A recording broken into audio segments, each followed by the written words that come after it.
Welcome, friends. Today, we are doing a very special first impressions video. Intriguing.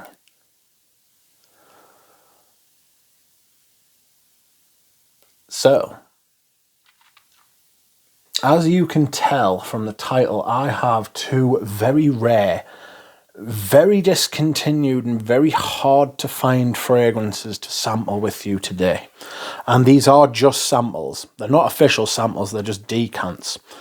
And I received both of these from lovely Peter Corcoran. You will have seen Peter in the community. He is a lovely man. And in keeping with being a lovely man, he let me have these samples for my delectation. I'm not even sure what delectation means, but I'll allow it. Excuse me whilst I hydrate. So, the two fragrances we will be trying today are Creed's Green Valley. You can't even see the label. Tough. Creed's Green Valley and Guerlain's Cuir de Russie. Outrageous. Both of these fragrances are extremely discontinued and extremely rare and extremely hard to find even in such small quantities as this, unless you want to pay scatty prices. And even then, I don't even think that you can find Green Valley even at silly prices, to be honest with you. I know the only confirmed sighting I have of Green Valley in the com is Mark from Robes Await. He's got a big like one of them coffre things. He's got like a big decanter of it. And I remember him reviewing it from back in the day, and I was like, oh, that's huge. And it's outrageous. So I thought to myself, I want to smell that one day. And I mentioned it to Peter, and Peter was like, oh, I think I've got like a mill somewhere if you want to smell it. And I did want to smell it. And then he remembered one day and found it, dug it out, and sent me it along with this Cuir de Russie from Guerlain, which is also extremely rare and discontinued and very hard to find. If you ever do find them, don't be surprised at 4-figure prices, because that's what people want. I was on eBay the other day and just decided to have a look for Green Valley for a laugh. And somebody was selling an empty bottle, right, for £60. An empty bottle for 60 quid. Bonkers. Right? Absolutely insane. But enough of my waffling. It's time to try these fragrances and tell you what I'm going to get. You will notice, or maybe you haven't noticed, that I don't have any dabbers with me. And that's because they're going on skin. Straight away. Let us not fuck about. Excuse me. So first off, we will try Green Valley. This was released in 1999. The top notes are bergamot and mandarin orange. Middle notes are black currant and ginger. And the base are ambergris and musk, although I'm absolutely certain the sandalwood in here, absolutely. 2 sprays. Okay. Oh. First thing I get is a kind of dull black currant. The black currant's a mid note, but I get it first. It's not the brightest, it's obviously just in the mid, right? But you get the impression of it, that it's the same black currant type vibe that's in Silver Mountain Water, you know? It feels like it's either the same material or very similarly built. Or like the same accord, I should say. Then what you get's the brightness of like the bergamot and the mandarin. You get that kind of slightly orange, slightly sweet, creamy top. Very fresh. Very old school Creed. sort of smelling, you know. If you've smelled older bottles of green Irish Tweed, you know the sandalwood in it has that creamy kind of nature. This is what this has got as well. It's that classic Creed, ambergris, sandalwood, musk sort of backbone that runs through it. It is absolutely beautiful, and it makes you realise when you smell stuff like this, just what has happened to Creed over the years. They've absolutely bastardised themselves. This is absolutely glorious, right? Is it worth money that people are asking for? No. Not even slightly. Not close. People want 4 figures for this. That's insane. It's not worth it. But it's instantly better than all the recent formulations of everything else they've got. Oh. You get that dark berry kind of thing going on with it being, with the blackcurrant. The blackcurrant's very prominent. But you also get this kind of fizz, and that's obviously from the ginger. It's very cleverly constructed. Everything leads into one, into the other, into the next thing, and it's all blended very well because Pierre Bourdon knows just what he's doing. And that's what this fragrance is. It's clearly from his stable, his type of thing, like the other stuff he's made for them, you know. I'd be very surprised to see a different perfumer's name on this.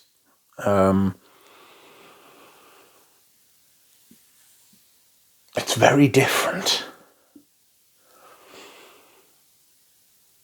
With the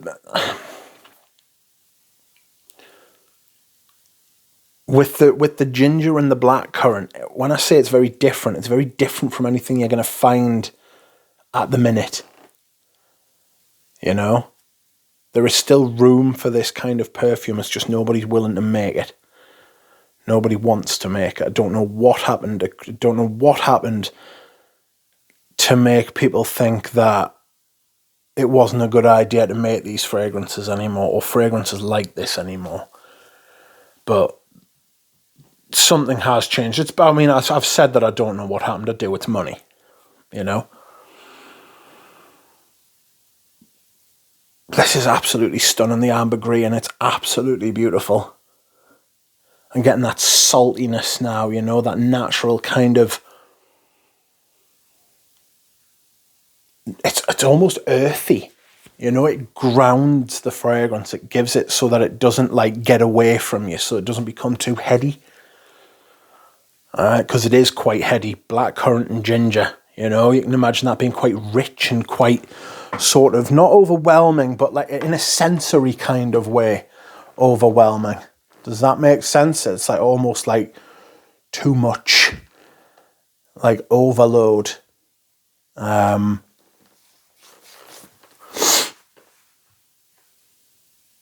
It's got a dark berry kind of thing going on too. Very juicy blackcurrant, blackcurrant sort of thing going on, you know, almost plummy. Excuse me whilst I hydrate. That is absolutely stunning. And it is a massive shame that they don't make this anymore. Or what I should say is it's a massive shame they don't make this anymore in this way, so that it smells exactly like this with the same ingredients and the same authenticity. Because we all know what Creed have done with their batches over the years. They tinker with them. It's not batch variations because they use high amounts of naturals. That's not what's happening. They tinker with their formulations to make them cheaper. And they do it over time. That's what happened with Aventus. You know? So, anyway, moving on. Spent the best part of 8-10 minutes on that one. So the next one we are going to try is going to be this. And this is Cuir de Russie by Guerlain. Of course, you've heard of Cuir de Russie before, mainly from Chanel. is mainly of Chanel fame. Their Cuir de Russie dominates, but this was actually came first, and by a good distance as well. 40 years. 40 years earlier, Guerlain made a Cuir de Russie than Chanel. It was released in 1872, and the perfumer was Aimé Guerlain. Whoops, sorry about that. It is the basis of... Guerlain is the brand that Creed wishes it was. You know? And, I mean, to be fair, I think Guerlain are copying Creed now with some of the shit that they're pulling, but there we go. I don't think this bottle's from... Whatever bottle this is taken from is not from 1872 or anywhere near that, you know? But it's in absolutely great condition. I mean, it's got to be an older bottle because I don't think they've sold this for a long time.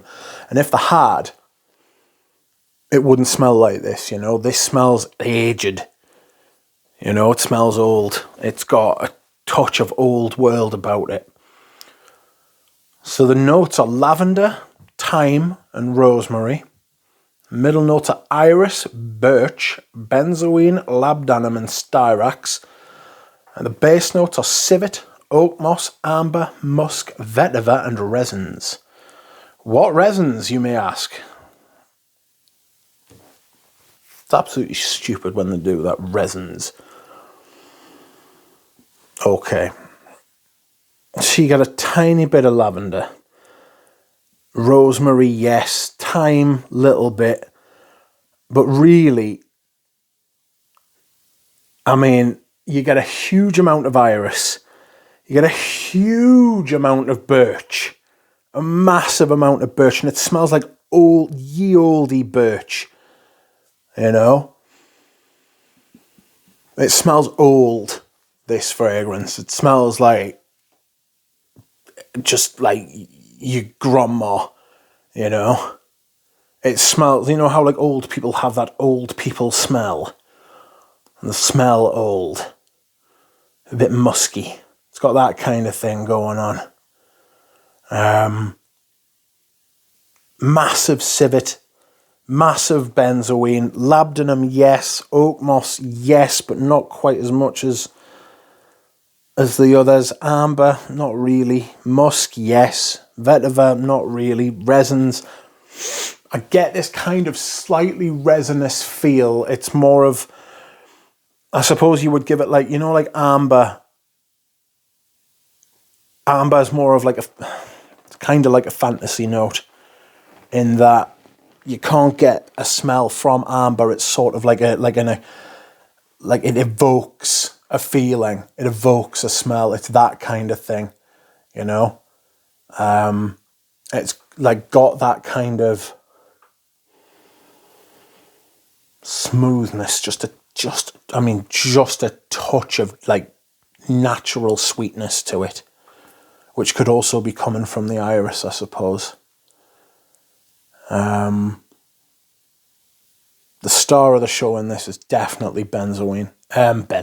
Birch, not benzoin. Barely tell there's benzoin in it. Like, it's nothing like any benzoin I've ever smelled. That could be adding to the kind of rounded, the kind of rounded feel of this perfume. It's very Guerlain. You know, it's very Guerlain.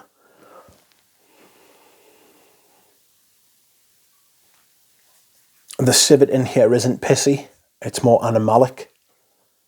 It's very well blended with the musk to give this kind of leathery sort of vibe, like the birch, the civet, and the musk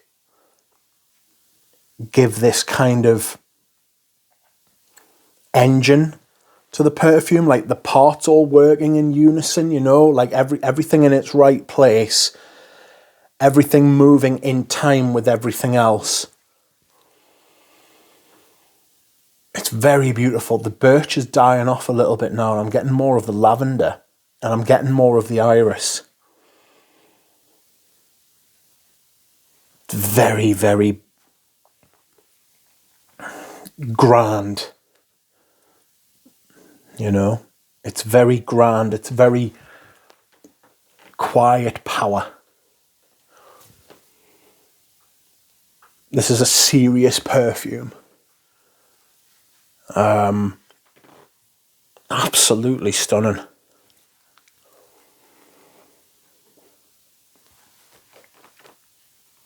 I don't know that you need to be paying 4 figures for it, unless you've got 4 figures to spare and you love leather perfumes, but you'll smell older than you are. I don't care how old you are, you will smell older than you are. This is the smell of like a bygone age. It's the smell of bygone people.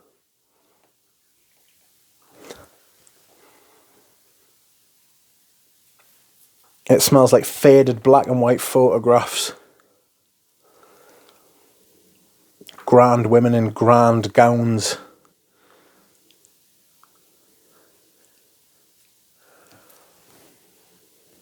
Old houses with secrets and stories. And it is absolutely stunning. And these two fragrances couldn't be any more different from each other. They are both the antithesis and the epitome of the houses that they come from. Because neither of these houses make fragrances like this anymore. Not to this standard, not to this creativity, not to this quality anymore. They just don't. This Green Valley is the type of fragrance that made Olivia Creed a billionaire. This Cuir de Russie is the type of fragrance that made Guerlain the perfume house until it wasn't.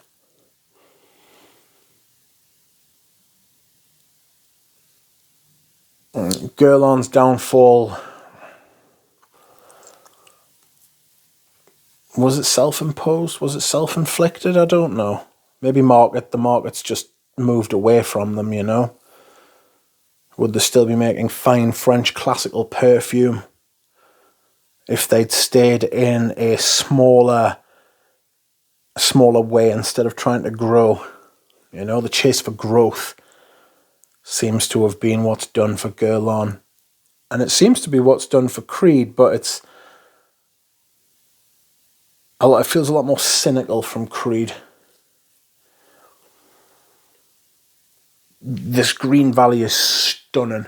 It is absolutely beautiful. This is the type of thing that you would have extremely wealthy people asking you what you were wearing because they wanted to smell like that as well. It smells like wealth, and not in the same way that Amouage Jubilation 25 does. That smells like oil wealth. This Green Valley smells like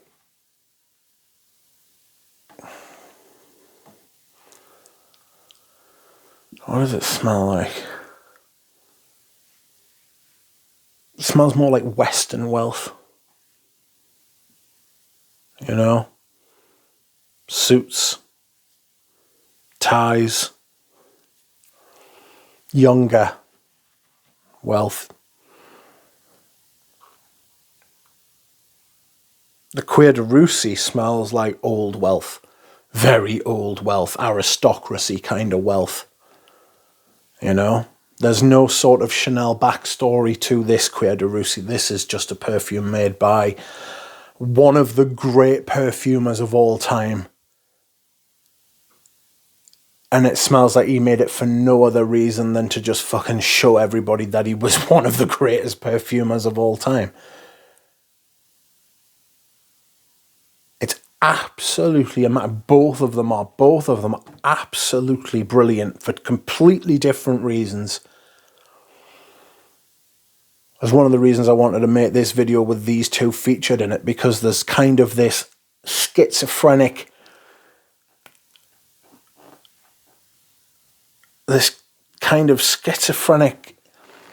framing between the two of them.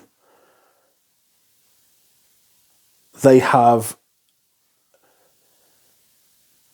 while being completely different, eventually converged with each other to show what happens when great perfume houses fall.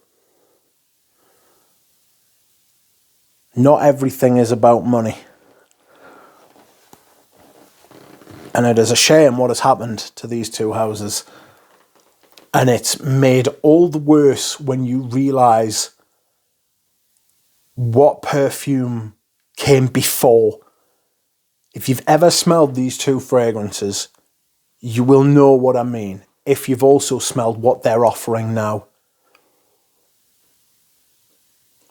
Let me know what you think.